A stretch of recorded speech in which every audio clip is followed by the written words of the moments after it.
Morning, it's Sunday the 18th of June 2023. I'm saying morning, it's 11:15. Yesterday I was up at Orgreave Rally in Sheffield. I had a great time and there were some fantastic speakers. I only recorded one speech, and that's a personal friend of mine, pleased to call him a personal friend, John Dunn. Some people will know him, some won't, but he stood up and made a speech, and I've heard John talk before. He's a very passionate speaker, and he knocked Ballstein out at the stadium yesterday, and luckily I recorded it, so have a listen to this and let me know what you think. And just one little bit I've took from that speech, and if you listen to it, you'll know why I'm going to do this. I'm going to put this phone down now, and I'm off to Derbyshire to buy me cinema. Have a great day. I just hope I can live up to that introduction. It would be remiss of me if I didn't thank you all for being here. It's your support on things like this that has kept people like me, has kept our campaign strong for 39 long, hard, lonely years. And I know many of you were involved in making sure we were fed and watered and kept going through that monumental struggle. So I'm eternally indebted to you, and I cannot thank you enough.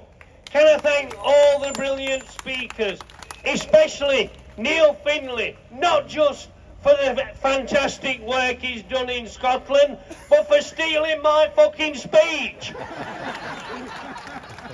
So I'm winging it from now on. Now, we've heard a lot today about the anti-trade union laws.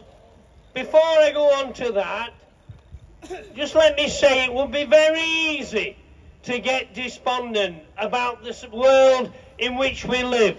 The threat of nuclear war, poverty rampant throughout the world. In Britain, the 5th or 6th richest nation.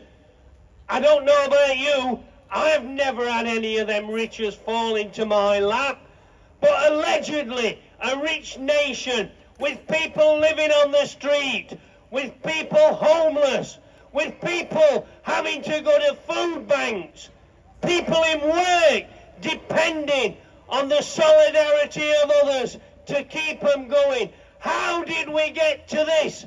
And it gives me no pleasure to say that we warned 39 years ago, especially our great leader, Arthur Scargill, we warned what would happen to Britain if we were defeated. And sadly, we were betrayed, we were sold out.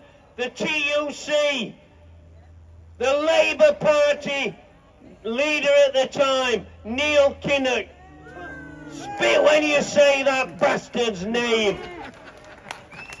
They sold us out when we, on 4 occasions, were within the grasp of victory, snatched from us. People like me, brutalised, carrying a criminal conviction to this day. I've got 2 criminal convictions. I'm greedy. I got charged with threatening behaviour and watching and besetting. Don't ask me what that means, it's too complicated. But basically what I did was I threatened and looked at a police truncheon with the back of my bloody head, which it then proceeded to smashing. I've got those criminal convictions to this day. A few years ago, they prevented me getting a visa to visit friends in America. And you know what happened as a result of that? I sent a Freedom of Information request to Derbyshire Police, the arresting police force, my own police force. I was a Derbyshire miner. There's not much difference between Derbyshire miners and Yorkshire miners, Scottish miners.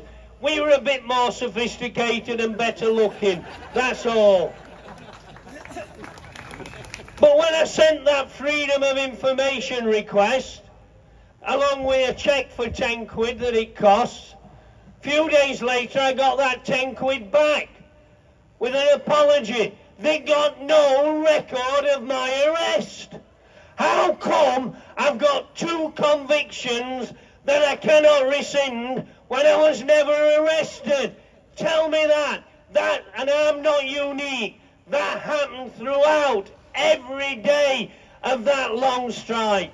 Now we focus on Orgreave because it was the most visible, the most publicised police attack, state attack upon innocent men and women who just wanted the right to work. Think about that. We were criminalised for wanting to put food on our tables, to keep our communities together, and for that we were called the enemy within. Well, I'm proud to say I'm still the enemy within.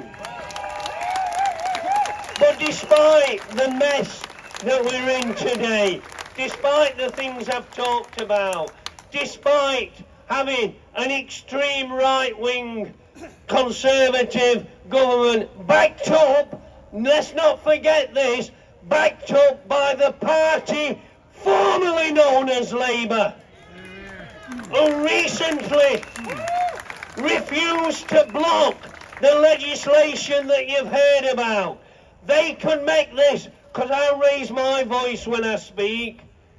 You should hear me shouting at the telly in the morning, and that's only the bloody adverts. If you raise your voice, you can get a criminal conviction. You can be banned from protesting anywhere in Britain. All I can say is, am I fucking bothered? I've been doing this for 39 years. Police truncheons couldn't stop me. Criminal convictions and a frame-up didn't stop me. And I know they didn't stop many of my brave comrades in that struggle who are here today.